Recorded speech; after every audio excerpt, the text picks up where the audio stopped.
아니 근데 네. 명태균 게이트 이거 점화되고 이런 것들은 어떻게 보면은 우리 한국 사회 정화를 위해서 필요한 일인데 네. 또 한 사건 중요하게 다뤄지다가 최근에 이제 뜸한 게 우리 최혜병 관련된 수사 외압 의혹 예. 있잖아요. 박정훈 예. 대령이 심지어 군사법원의 1심에서 예. 무죄를 받았음에도 불구하고 약간 이 부분이 덜 중요하게 다뤄지는 것처럼 사회적으로 비추는 게 저는 많이 아쉽거든요. 네. 뭐 최혜병 사건이요. 그 우리 김기현 변호사 음. 훨씬 더 전문가니까 저는 어쨌든 최혜병 사건도 다음 정권에서 정부가 바뀌면은 이 부분도 분명히 그에서 여러 가지 뭐 마약 사건부터 시작해서 네. 도이치까지 다 연결돼 있다는 그런 의혹이 있었잖아요. 그렇습니다. 그 부분이 네. 그 확실히 밝혀져야 되고 음. 아까 제가 잠깐 요 얘기 전에 그 명태균에서 잠깐 제가 놓친 얘기가 있는데 이 검찰에서 분명히 밝혀내야 될 거는 그 다음 정부가 돼서라도 특검에서라도 어떤 밝혀내야 될 거는 명태균 사건에서 가장 핵심은 명태균의 그 여론조사 그 창원의 조그만 여론조사 업체 왜 중앙 정치인들이 그렇게 다 의뢰를 했는지 따라갔느냐. 그건 하나잖아요. 그렇죠. 그 사람이 갖고 있는 그 기술. 음.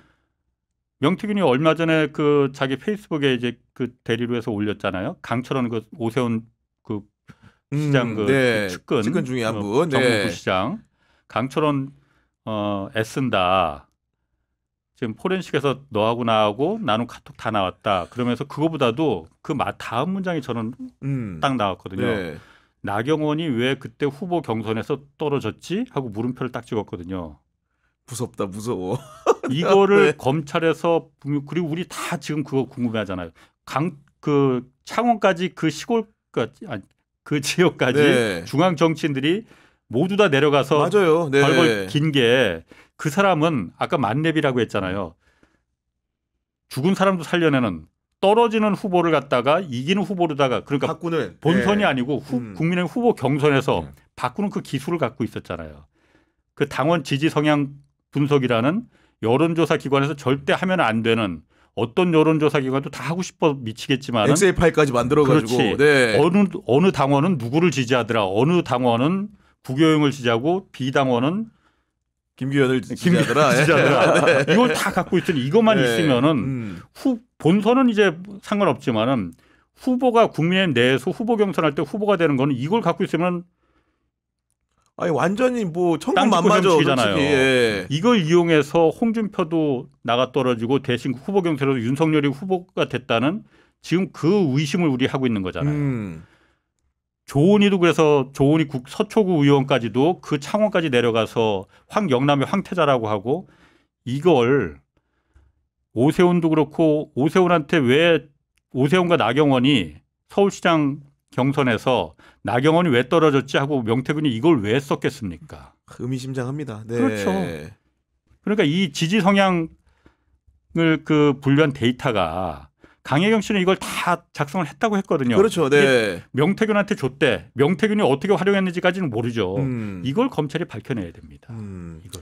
이게 명태균 게이트하고 최혜병 사건하고 결국에는 다 이 두 사건으로 인해 갖고 국민들이 이 정치의 어떤 추악함을 알게 됐고 맞아요. 네. 바르게 이게 사회를 정화시켜야 된다라고 생각하게 된 부분에선 같아요. 근데 이 두 사건의 차이점은 뭐냐면 명태균 게이트는 명태균이라는 어떤 이분도 잘못된 걸 굉장히 많이 하시는 분이잖아요. 사실 하는 일 자체가. 맞아요. 그러니까 이거는 악을 악으로 씻어내는 네, 그런 거 일종의 EJ 같은 거고 최혜병 사건은 어떤 박정훈 대령이라는 어떤 정의로서 그렇죠. 선인이 악을 물리치는 이게 조금 다른 차이점이 있어요. 권선징악이고 이거는 네. 일종의 그렇기 때문에 이제 뭐 좀 뭐 할리우드라든가 뭐 아니면 뭐 범죄 스릴러물 이런 거 좋아하시는 분들은 명태균 게이트에 더 이렇게 좀 이렇게 흥미진진하게 오는 약간 부당거래 같은 그런 게 좀 주목도가 있을 것 같기는 합니다만은 어쨌거나 지금 우리는 최혜병 사건도 주목을 해야 되는 이 아니 그 말 나온 김에 우리 그 박정훈 대령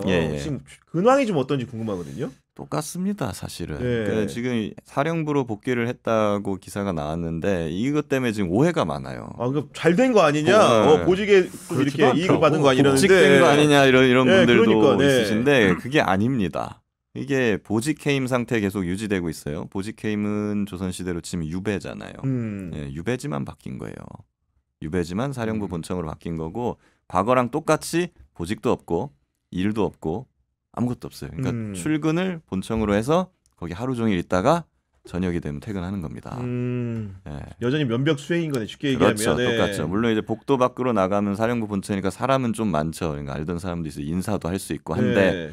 일이 없잖아요. 그냥 하는 일 없는 것이고 그리고 기본적으로 저희는 이제 무죄가 나왔잖아요. 무죄가 나왔고 결백함이 밝혀졌으면 수사단장직으로 복귀를 해야 맞다. 원래 자리 돌아가야지. 원래 자리로 돌아가는 것이 맞지 않습니까? 그게 제일 아름다운 풍경이라면서요. 모든 것이 제자리로 돌아가는 풍경이다 이러는데 지금 논의되는 걸 보면은 그 보직은 줄 수 있다라고는 하는데 그 거론되는 보직이 몇 개가 있어요. 근데 수사단장은 죽었다 깨어나도 안 주려고 그러는 것 같아요. 그 뭔가 이상한 보직들이 거론이 되는데 PX 뭐 이런 거 아니겠죠? 그러니까 사실 보면은 이제 기업이나 어디 단체에서도 이제 해고당했다가 그 부당하게 해고당했다가 이제 뭐 법원 판결 이런 걸로 복직을 하면은 좋은 자리 안 주잖아요. 그렇죠. 또 왕따 시키고 뭐 이상한 자리로 보내고 하는데 지금 약간 그런 식으로 논의가 되고 있는 느낌이거든요. 그래서 사실 이거는 저 입장에선 받아들일 수가 없는 거죠. 그것도 그렇고 우리 홍사원 선배 전문 분야인데 이게 산부 문제 있잖아요. 이거 사실은 누구나들 다 얘기했지만 손쉽게 빠르게 진실규명 가능한 문제라고 했는데 여전히 답보 상태고 아무 얘기도 없습니다. 이거. 그 산부 체크 그거 말씀하시는 거예요. 그러니까 저는 지금도 그때 산부 그 체크 산부 토건이 나올 때 그때 윤석열 부부가 동유럽 그때 갔다가 예정이 없던 우크라이나를 들어갔잖아요. 우크라이나를 들어갔잖아요. 그거는 분명히 들어가야 할 만한 이유가 있었기 때문에 들어갔다고 봐요. 왜냐하면 그날 국내에서는 그 물난리가 나갖고 5선 그 지하차도 나고 참변이 벌어졌는데 우크라이나를 왜 기어 들어가느냐. 만약 예정돼 있었다 하더라도 취소하고 당장 귀국했어야 됩니다. 그때 무슨 뭐 그렇다고 대통령이 서울에 있다고 해서 무슨 뾰족한 수가 생기느냐 이따위 말이나 하고 앉았고 그거는 분명히 우크라이나로 꼭 들어가야만 하는 뭔가 미션이 있었던 그래야만이 그게 설명이 돼요. 근데 나중에 보면은 어쨌든 그 주가가 막 이렇게 올라간 상승했죠. 거 아니에요. 뭐 5배인가 올라갔다며. 그러면은 그런 부분은 누가 봐도 이상하죠. 그리고 또 그쪽 사람들 전문 분야고 과거 그 전과도 전력이 있다 보니까 그러다 보니까 그 부분이 지금 다 그냥 묻혀버린 거 아니야 그냥. 아니 금감원 같은 데서 이상거래 분석해가지고 금방 여러 가지 변동폭을 보고 당사자 관련자들을 찾아볼 수 있을 것 같은데 이런 뭐 보고됐다 정무 이런 얘기도 없어요. 그러니까 그때만 해도 힘이 있던 시절이었으니까는 이게 다 그냥 묻혀버린 거 아니에요. 바이든이 날리면이 됐듯이 그냥 묻혀버린 거 아니에요. 이런 부분을 이제 앞으로 다 곧 이거 밝혀질 거예요. 그것뿐만이 아니고 양평 고속도로부터 시작해서 다양한 여러 가지가. 근데 제가 그 좀 엊그제 방송하면서 제가 좀 그 얘기를 들었는데 그 우리 이 장인수 기자나 이명수 기자나 뭐 이렇게 김건희 일가들 취재하는 기자들 있잖아요. 그래서 나는 그쪽 일가가 지금 다 초상집 분위기일 거 아니냐. 당연히 그렇겠죠. 그렇겠죠. 당연히 그렇잖아요. 상식적으로는 전혀 아니라는 거야 지금. 그래요? 맨날 골프 치러 다니고 무슨 뭐 그 전혀 아니라는 거야. 그래서 야 그게 멘탈이 아무리 그 갑이라도 그럴 수가 있느냐 그런데 아니 그 김건희 그 전화 조선일보 폐간시키겠다고 그것도 계엄 실패한 이후에 윤석열이 탄핵 소추된 이후에 그 대화가 있었던 거잖아요. 그 대화가 거기서 쌩쌩하잖아. 나 같으면 몸져 누워서 머리에 물수건 두르고 있을 법한데 조선일보 폐간시켜야 되겠다느니 이러잖아. 이 정신 세계가 뭔가 그러니까 남다르다, 유별나다. 있는 게 있든가 아니면은 뭔가 우리는 하늘이 보호해주. 뭐 그때 그런 얘기도 있었잖아요. 설만 지나면은 다 된다. 주술적인 믿음이 이게 정말 상상을 초월하는 사람들 같아요. 이 사람들이. 그러니까 사실은 저도 몰랐거든요. 이게. 아니 제가 제보를 하긴 했지만. 제가 제보를 하긴 했지만 저는. 제가 제보는 딴 것 때문에 한 거죠 이게 구명 로비 때문에 제보를 한 건데 그래 넘긴 그 대화에 3부 체크가 있잖아요. 그렇죠. 전혀 몰랐어요 사실. 그 상황 내 관심을 안 뒀겠지 당시 상황에서 솔직히 얘기하면. 사실은 사람이 이제 그런 냄새를 잘 맡아야지 이게 돈을 벌고 하는데 저는 그런 재주가 없나 봐요 이게. 이게 사실은 뭐 산부 토건 관련해서 뭐 사업도 많이 하시고 막 그런 사람들이니까. 그렇죠. 이럴 거면 나한테 주식 사라고 얘기라도 한번 해주지. 뭐.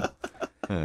그러니까 그 3부 체크뿐만이 야속하더라고요, 아니고 이게. 3부뿐만이 아니고 그때 하여튼 도이치 사건에서 그냥 뭉개버렸잖아요. 그 맞아요. 네. 그것도 지금 고검에서 진짜 또 예. 지금 그때 그 지금 재판이 진행되고 있지만은 돈 잃은 사람들만 다 지금 기소됐잖아요. 늘 말하지만은 진짜 몇십억 번 사람들 6명 딱 있어. 이 사람들은 아예 기소가 안 됐거든요. 아예 기소가 안 됐거든.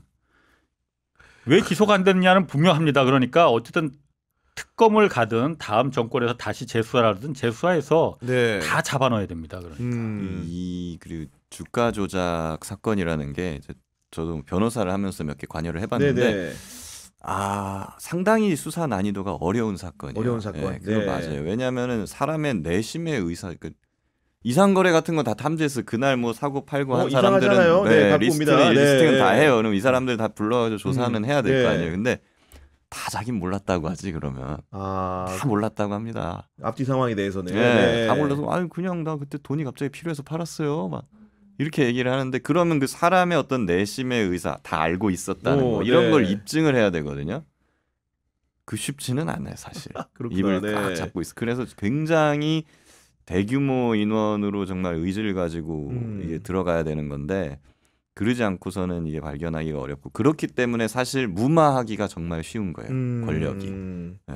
알겠습니다. 수사팀도 어려워하는 사건이기 때문에 그거 좀 해보니까 쉽지 않지. 그냥 적당히 마무리해. 이러면 그냥 다 무마가 되는 거예요, 이게. 그리고 이제 그 최혜병 그 사건 얘기할 때마다 우리가 늘 거명하는 한 분이 있죠. 임성근 전 사단장. 이분 같은 경우 이제 홍 선배도 이제 그 방송하시면 당연히 소식 아시겠지만은 버젓이 전역을 합니다. 아무 네. 일이 없었다는 듯이. 예, 뭐 사실 납득은 안 가지만은 네. 왜 군이 지금 이 상황에서 그런 걸 갖다가 허용을 해줄까? 저는 사실 그쪽에 대해서는 정보가 잘 없어갖고 네. 그냥 납득만 안 가는 건데 그 부분은 김기현 변호사가 네. 더 좀 네. 많이 알고 있죠. 그러니까 예. 이거예요. 그러니까 법률적인 논리는 장군이잖아요. 장군은 보직이 없어지면 다른 보직을 받지 못하면 보직이 없어지고 다른 보직을 받지 못하면 자동으로 전역하게 돼 있어요. 법에는. 네. 그런 상황이었기 때문에 뭔가 이제 제도적 허점일 수도 있는 거네요. 그러니까 임성근 네. 사단장이 이제 더 이상 보직이 없는 상태가 네. 되니까 그래서 자동으로 전역한 거다라고 얘기를 하는데 근데 문제는 말이죠. 임성근 사단장은 형사처벌이야 뭐 수사 중이니까 네. 그건 나중에 수사 민간인이 돼도 계속 수사는 받는 거지 않습니까? 징계. 네. 징계요. 제 말이 징계입니다. 징계는 뭐야 그러면? 그럼 징계는 하고 전역을 시켰어야죠. 그러니까. 네. 네. 아니 지금 수사 중이라서 뭐 아직 뭐 수사 결과가 나오지 않아서 징계를 못한다 이런 핑계를 많이 댈 수 있는데 아니에요. 수사 결과나 재판 결과가 나오기 전에 징계한 사례는 찾아보면 얼마든지 많이 있고 그리고 지금까지 밝혀진 사실관계만으로도 임성근 사단장이 최혜병 죽음에 책임이 없을 수가 없거든요. 그렇죠. 네. 예, 형사적인 책임은 뭐 최종적으로 법원에서 밝혀지겠지만 네. 그렇지만 징계 책임은 형사 책임이랑 완전히 다르거든요. 최소한 임성근 사단장은 품위 유지 의무나 뭐 이런 부분에 있어서도 굉장히 중간에 바깥에 소통한 부분들도 네. 있잖아요. 보면 카페 뭐 이런 엄청나게 데서. 뭐 예. 그 많은 뭐 장군이라고 볼 수 없, 군인이라고도 볼 수 없을 정도의 행동을 많이 보였기 때문에 그것만으로 징계는 충분히 할 수 있는 거예요. 그럼 징계를 하고 전역시키면 되는 건데 저는, 네. 그냥 그렇게 그냥 아무것도 없이 집으로 아니 보내드리는 이분의 전 멘탈리티에 놀란 게 어떤 거냐면 저녁일에 대전 현충원 갔다는 거예요. 그래서 최혜병 묘에 가서 참배하고 너의 억울함을 내가 풀어주겠다 이런 취지로 말하고 왔다는 거. 이분의 저는 그 멘탈리티가 와, 이 정부에서 살아남은 사람들 있잖아요. 다 멘탈리티가 대단한 분들이 많습니다. 이게 그렇지 않습니까 지금? 박정훈 대령이 한 말이랑 똑같은 말을 그럼 했네 그러면은. 아 그런 셈이에요. 예. 이분은 제가 읽어드립니다. 보면 어떻게 했냐? 최혜병 부모한테 편지도 보냈다는 거죠. 진상 규명이 이루어지지 못한 채 전역하기도 죄송하다. 부하를 지키지 못한 부족한 지휘관이었다고 생각하면서 희생을 기리는 마음으로 살겠다. 전 분노가 치밀던데요. 이게 보니까 이게. 예. 군인은 멘탈은 다 갑이네.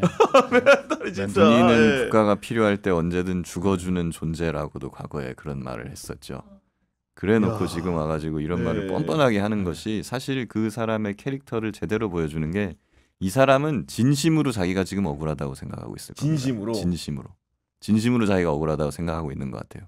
진심으로 자기는 잘못이 없고. 이 정도 대응하는 거 보면 네. 서면 이런 것도 엄청나게 준비한다면서요. 보니까 그냥 네. 일종의 확신범 같은 스타일이고 그 약간 좀 윤석열 대리인단의 그 계몽 변호사 같은 약간 그런 느낌이라는 게 많이 들어요. 그냥 부끄러움을 모르는 사람이라 이게 어떻게 공자가 그러잖아요. 그 뭐죠 길 가에서 똥 싸는 사람은 꾸짖어도 되는데 한복판에서 똥 싸는 사람은 부끄러움을 모르는 사람이기 때문에 꾸짖어봤자 소용이 없어서 이거 어떻게 할 수가 없다고 약간 좀 지금 그런 느낌입니다. 지금. 그러니까 비상기업에 보면 명태균 게이트가 이제 그 가깝게 촉발을 한 것이고 네. 또 근간으로 보면 최혜병 사건도 영향을 끼친 건데 왜 어떤 점에서 그러냐면은 노상원 전 정보사령관의 수첩에 수거 대상으로 박정훈 이름이 있다는 거 아닙니까 지금? 그러니까. 네, 그러지 않습니까? 네. 노상원은 그럼 박정훈에 대해서는 그러니까 그렇게 박정훈을 왜 꼈을까 진짜로 노상원은 그 누가 명단에다가 박정훈을 왜 심지어 주범이라고 적시를 해놨어요. 아니 네. 그럼 결국은 제가 생각드는 거는 박정훈 대령의 폭로는 뭐냐면은 수사 외압을 행사한 당사자들 윤석열 부부를 사실은 어떻게 보면 해코지하려고 했다는 사람이잖아요. 예. 그런 논리 구성밖에 생각이 안 나요. 그러지 않습니까? 네. 그런 정도의 대상은 지금 수도 없이 많은데 그 중에서 왜 그 박정훈을 갖다 택했는지 그렇죠. 그러니까 이해는 잘 안 됩니다. 어쨌든 사실 박정훈 대령이 이런 류의 이게 정권에 대한 폭로를 한 어떻게 보면 최초의 사람이잖아요. 맞아요. 네. 그러니까 박정훈이 1호고 그러니까 아마 거기에 대해서 훨씬 더 적개심을 가지고 있었던 것이 아닌가 네. 싶기도 하고 그러니까 사실은 그 노상원 수첩에는 박정훈이 써 있고요. 맞아요. 여인영 수첩에는 그렇습니다. 또 네. 군판사들이 나오잖아요. 그 4명인가요? 예. 보니까. 네. 여인영 사령관이 4명을 사찰하라고 했는데 박정훈 대령을 재판하고 있는 예. 중앙군사지역 법원장 그리고 재판장 그리고 주심 판사 그리고 한 명 더 있어요. 영장을 네, 기각한 판사. 영장 기각한 판사는 심지어 중앙군사법원 소속도 아니에요. 딴 데 가 있어요. 근데 그 사람도 사찰을 하래. 야, 이거는 뭐 그러니까요. 네.